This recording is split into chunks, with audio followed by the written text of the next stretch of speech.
Gostaria, em primeiro lugar, agradecer a todos os participantes desta celebração, os celebrantes, em primeiro lugar, o coro, mas todos vocês. E acho que também devo agradecer, em primeiro lugar, a todos aqueles que acompanharam GIS nesse último período com amor e dedicação. Sem dúvida, as focolarinas do seu focolare que estão aqui presentes.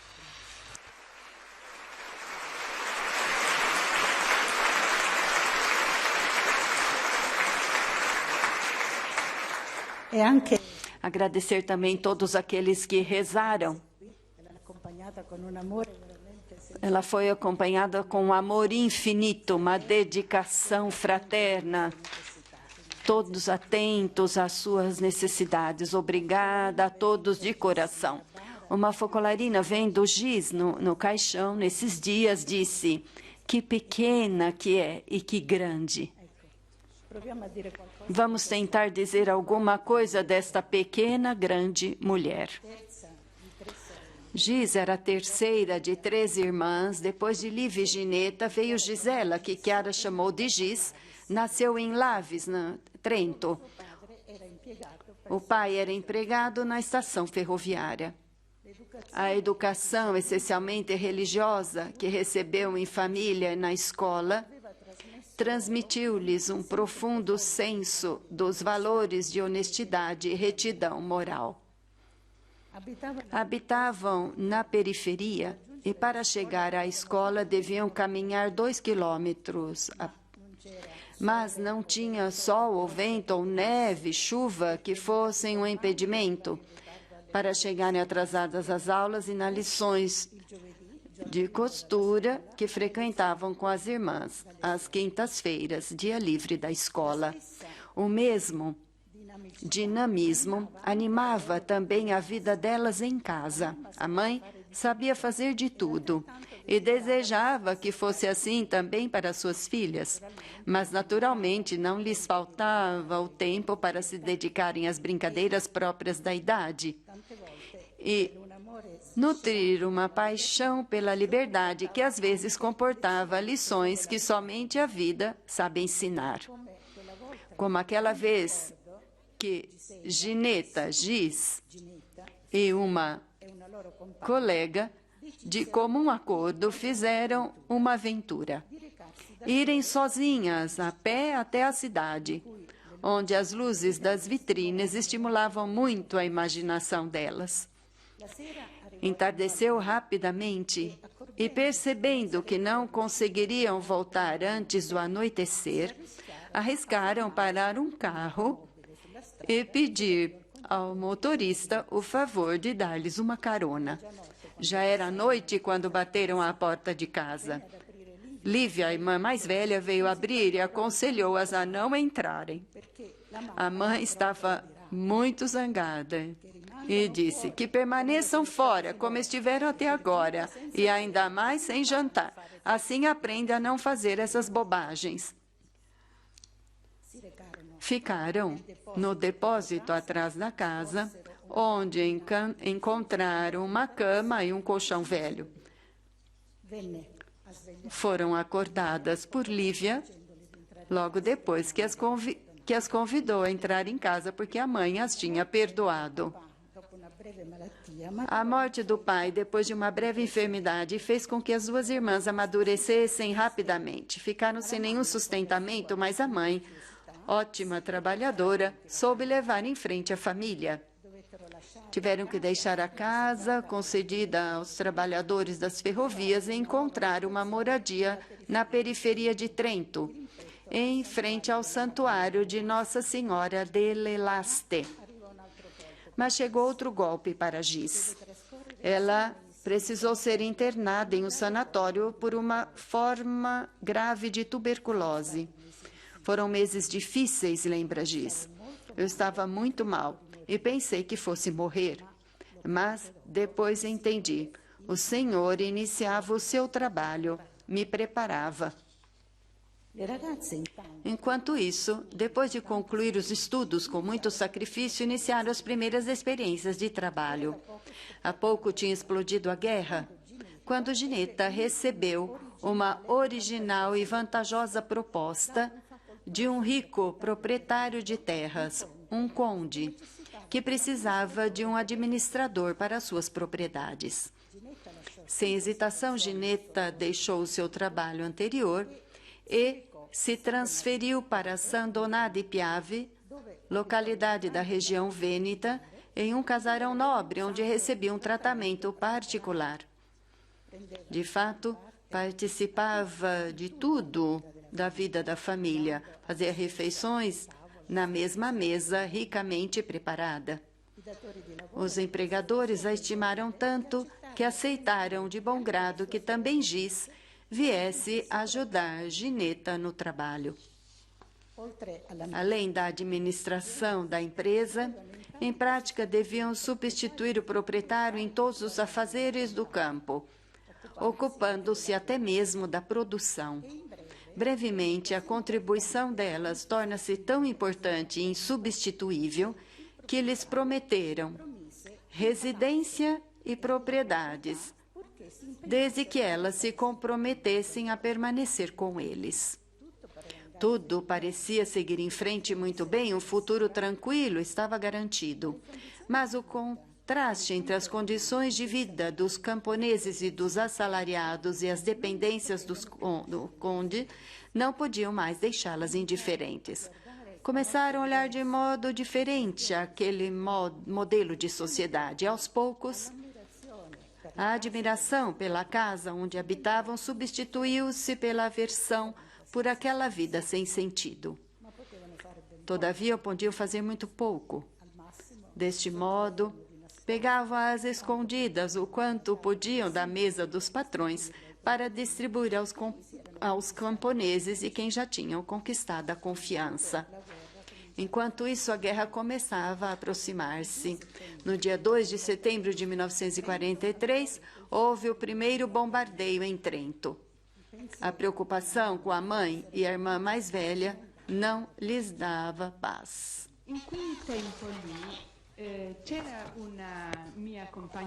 Naquele tempo, eu tinha uma colega que tinha ficado em Trento e que me escrevia de vez em quando 2 palavrinhas, poucas coisas, poucas palavras, mas para mim muito significativas.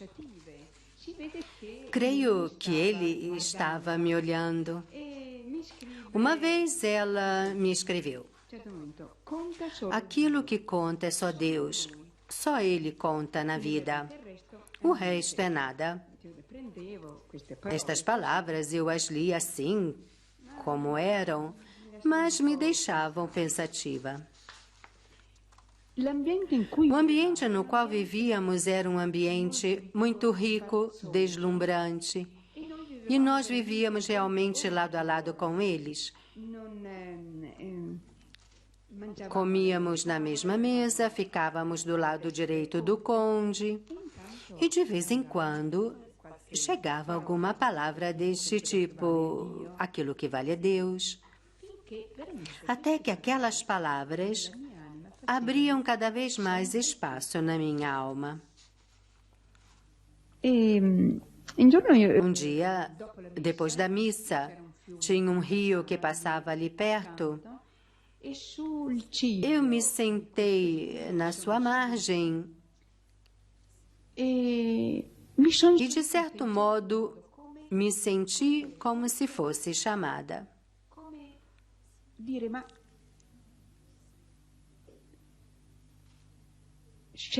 Escolha-me como eu sou. E acredito que ali aconteceu uma reviravolta. Di comune accordo con sua sorella. Em comum acordo, programamos uma solução, a fuga, conscientes de que o conde não teria aceitado o pedido de demissão. Aproximava-se a Páscoa e o conde consentiu que elas fossem a Trento para transcorrer as festas em família. Justo em tempo, poucos dias depois, um bombardeio destruiria a ferrovia. Posteriormente, se despediram do conde com uma carta. Appena arrivato a Trento, Assim que chegou em Trento, Giz recebeu um aviso de alistamento oficial reservado aos jovens, rapazes e moças que deveriam prestar o serviço civil, isto é, ocupar os cargos de trabalho deixados pelos homens que estavam combatendo na guerra. Ela tinha sido destinada a uma fábrica na Alemanha. Giz mesma nos conta.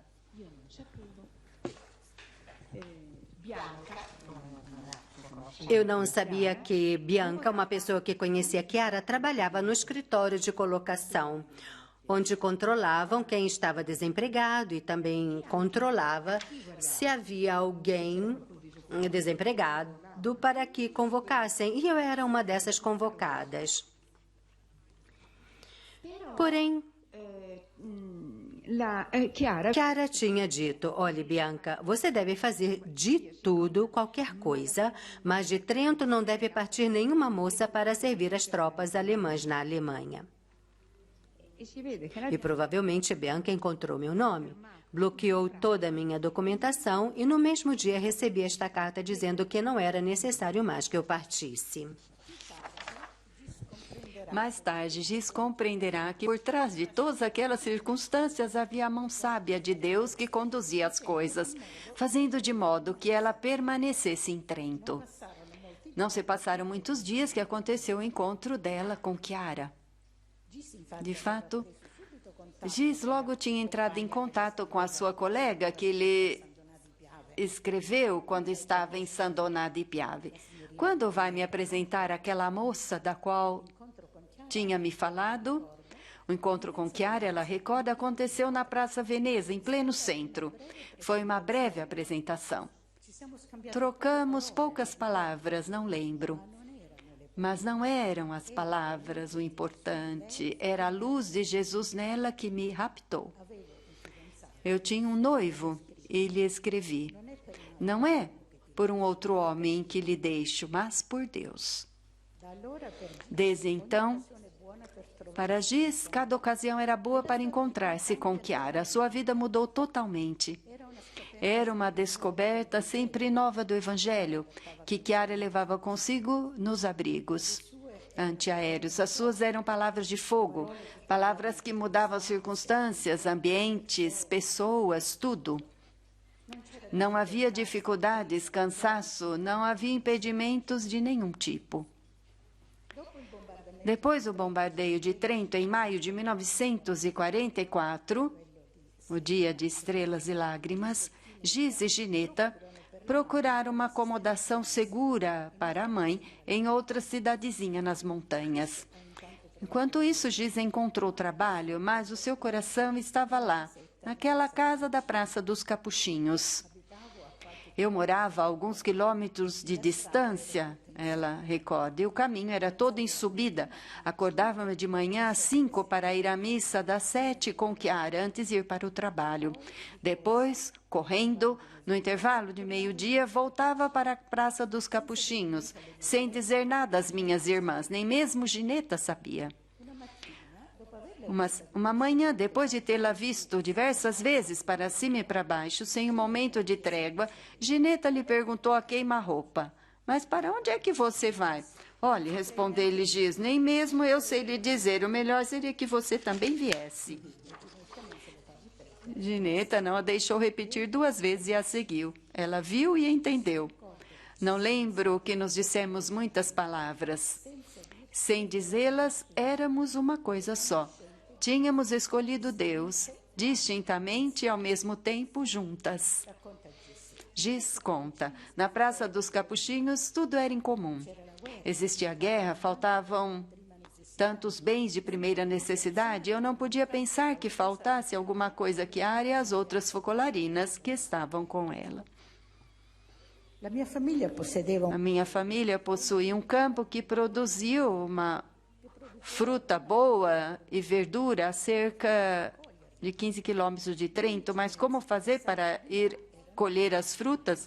Os únicos meios que passavam por lá eram os tanques de guerra. Parei um deles no caminho. O motorista freou e disse: o que você deseja? Quero pedir-lhe uma carona. Ele me olhou atônito. Penso que ninguém no mundo jamais lhe tivesse feito um pedido semelhante. Bem, para onde quer ir? Volevo andare a dare un'occhiata. Quero ir dar uma olhada no nosso campo. E assim foi. Chegando nas proximidades do campo, pedi para descer. Enchi a sacola com tudo que podia entrar e, no retorno, pedi a carona a outro tanque de guerra. E não foi a única vez, confirma Giz. Riconosce Giz che non ha avuto mai il coraggio di dirlo. Giz mesma reconheceu que nunca teve coragem de contar isso para Chiara, porque não queria lhe dar uma preocupação pela sua imprudência. Esse fato é para evidenciar que não havia algum obstáculo que a bloqueasse. Terminada a guerra, sua mãe voltou para Trento. Percebeu logo que Giz e Gineta não eram mais aquelas de antes, que tinham mudado. Tinham algo que não a deixava tranquila. Finalmente, despontou aquilo que a mãe intuiu. Seja uma que a outra, lhe pedem a permissão para irem viver com Chiara na Praça dos Capuchinhos. A mãe foi irremovível. Gineta pode ir, mas Giz não. Giz não se abateu com essa dificuldade. A cada momento livre, corria para a Praça dos Capuchinhos, até quando também para ela se abriu a estrada do Focolare. De uma maneira impensável, ela conta. Foco tinha vindo em Trento em uma das várias ocasiões para se encontrar com Chiara e conhecer melhor a comunidade do movimento. Foco, o ilustríssimo deputado Giordani, era uma autoridade, uma pessoa conhecida também nos nossos ambientes católicos. Ele me via chegar no Focolare, na Praça dos Capuchinhos, e ir embora sempre correndo. E perguntou o porquê deste meu comportamento a Chiara. E ela lhe contou a situação.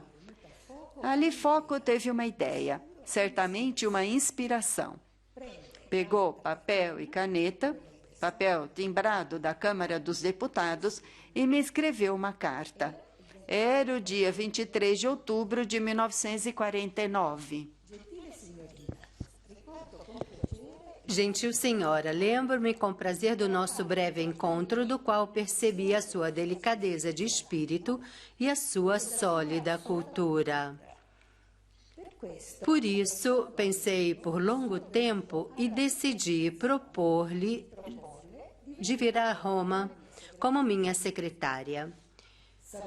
Tenho certeza de ter uma pessoa equilibrada e séria como convém a esta função. Se estiver disposta, por cortesia, queira comunicar-me com celeridade. Enquanto isso, aceite os meus distintos obséquios. Seu devoto Higino Giordani, deputado no Parlamento. Não poderia haver melhor modo, pois a minha mãe conhecia Foco através dos seus livros. Ela lia muito, não também outros, mas conhecia Foco assim. Cada livro de Foco que saía, minha mãe comprava e lia. E lia sempre. Portanto, ela tinha uma estima enorme por ele. E ver que Foco estimava tanto a sua filha, sentiu-se um pouco...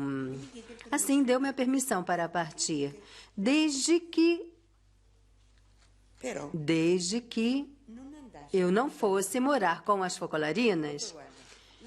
A minha mãe não me deixava ir da casa onde eu morava até 5 minutos a pé para ir à Praça dos Capuchinhos a pé, 10 minutos, ela não me deixava ir. E ela me deixou ir para Roma. Cheguei lá no dia 6 de dezembro de 1947. Parti feliz. Felicíssima. E como podem imaginar, fui para a Garbatella, que era o primeiro focolare de Roma.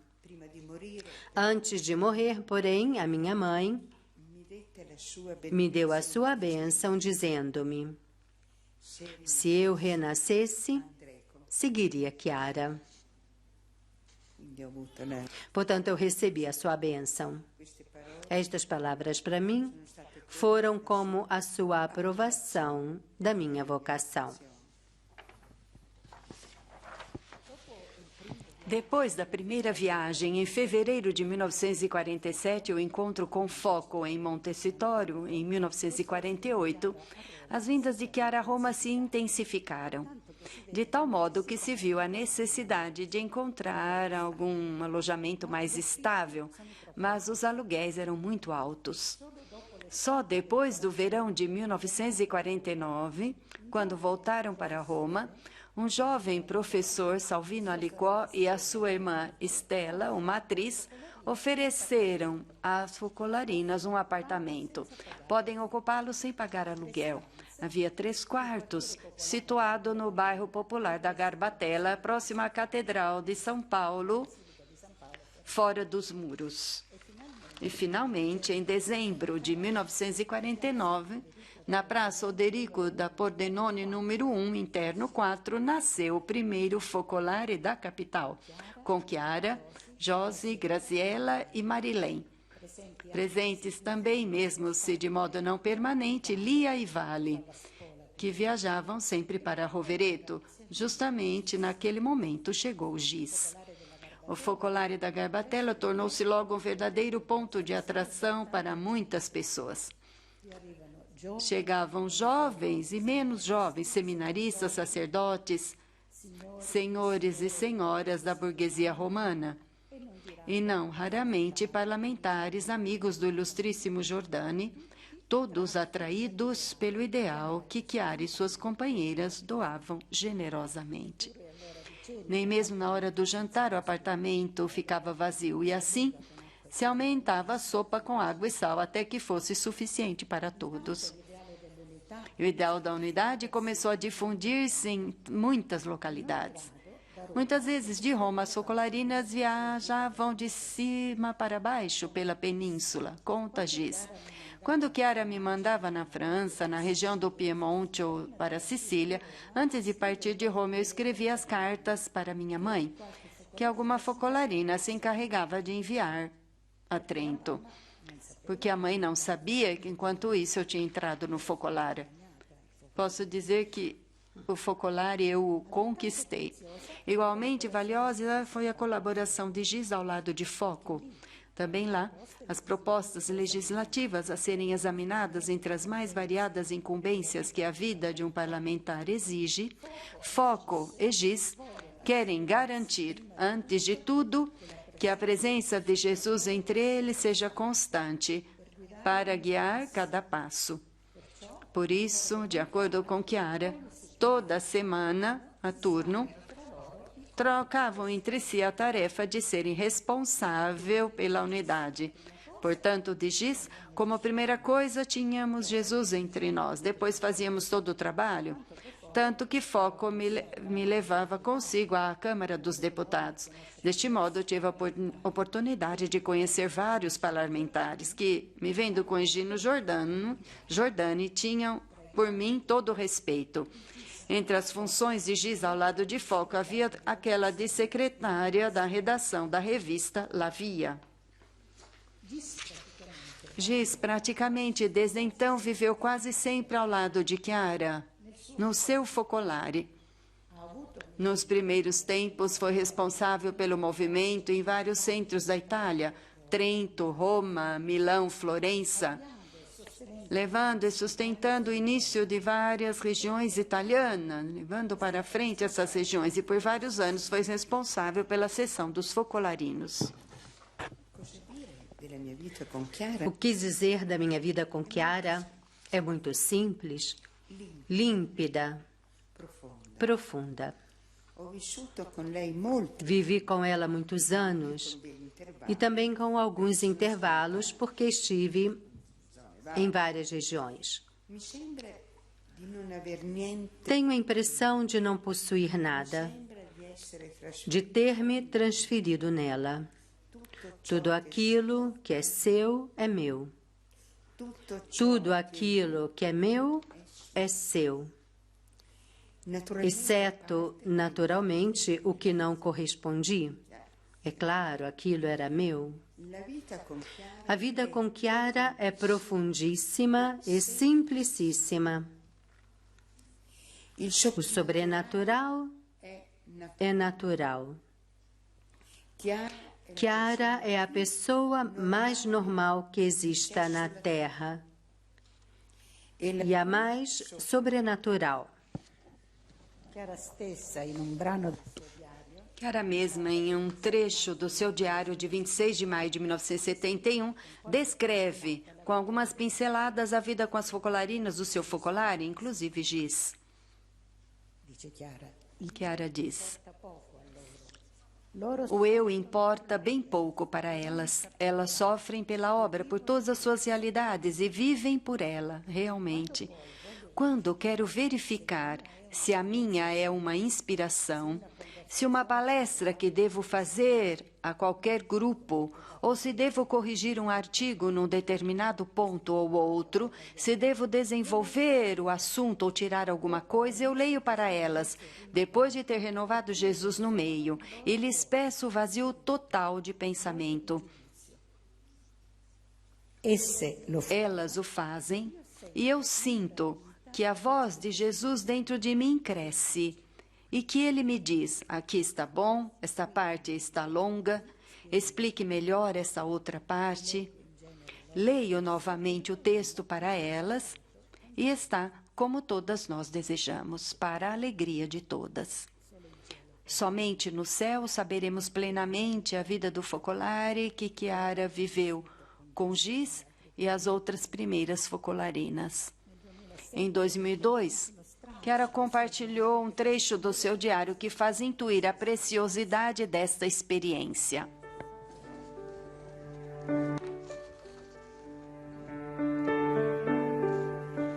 A Filadelfia, ou Filadélfia, no meu focolare, é mais do que uma realidade. É ali que eu retomo as forças para enfrentar as cruzes do dia depois da união pessoal com Jesus. No nosso focolare, uma se preocupa com a outra de acordo com a necessidade. Se vai da sabedoria comunicada com espontaneidade aos conselhos práticos sobre a saúde, o vestuário, a casa, a alimentação, nós nos ajudamos diariamente com sacrifícios que muitas vezes não se medem. Aqui você tem a certeza de que nunca será julgado, mas amado, desculpado, ajudado. Aqui nem sequer a mínima traição é concebível. Aqui escorre sangue fraterno, mas que é celeste.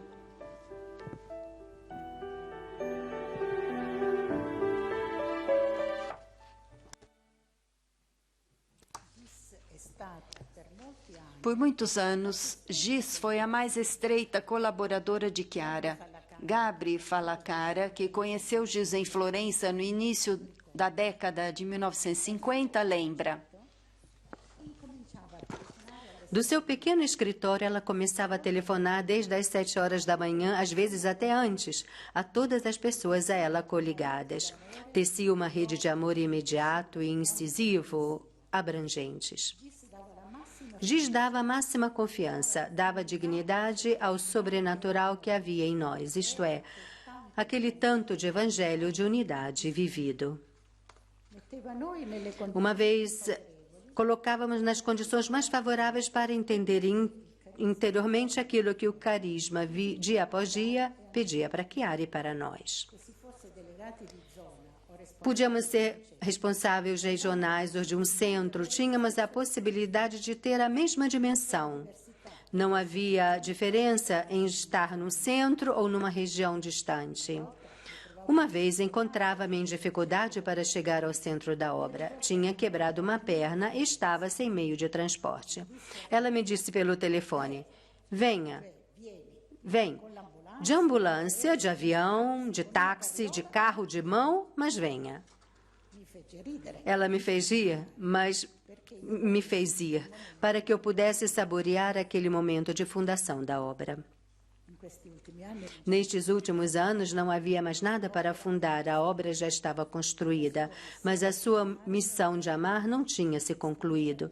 Expressava a unidade sempre de modo novo, como se nos encontrássemos depois de muito tempo.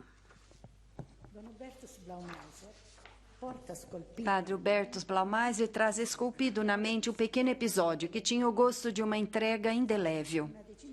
10 anos atrás, esteve poucos minutos com Giz na casa de Chiara.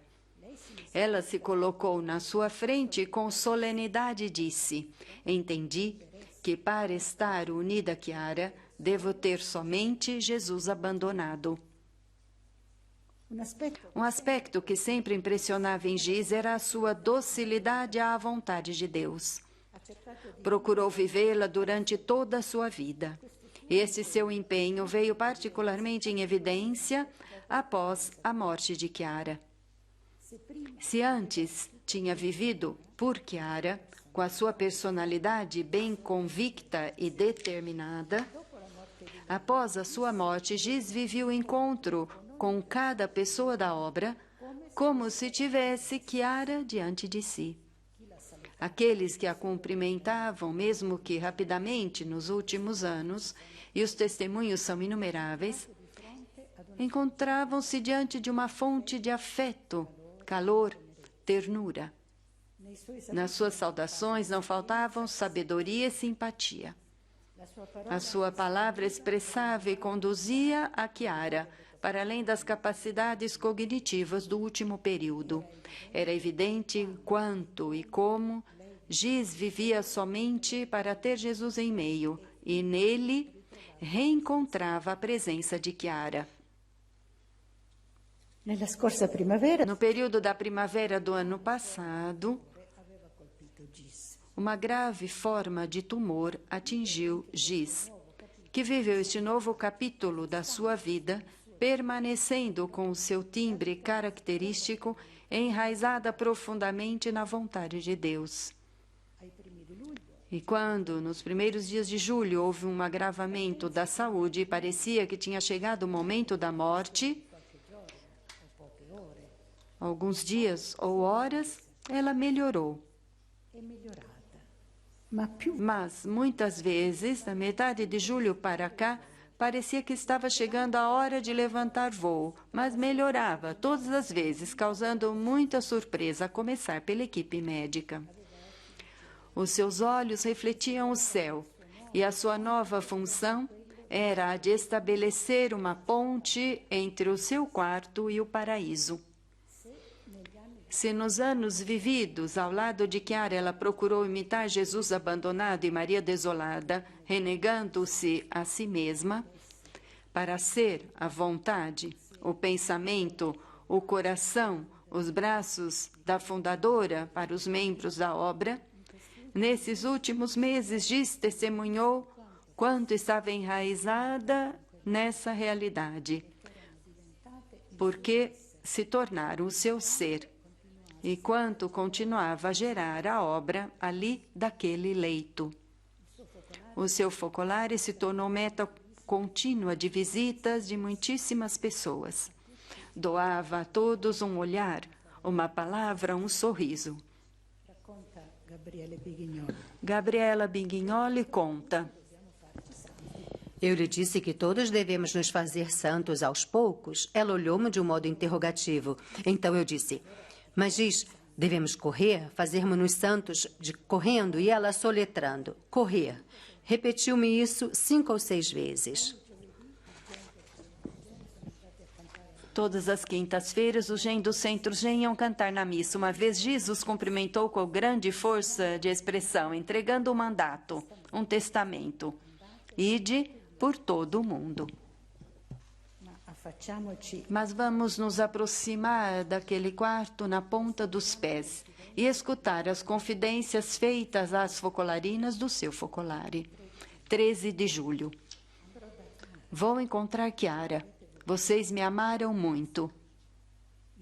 Peço perdão a todas. 21 de agosto.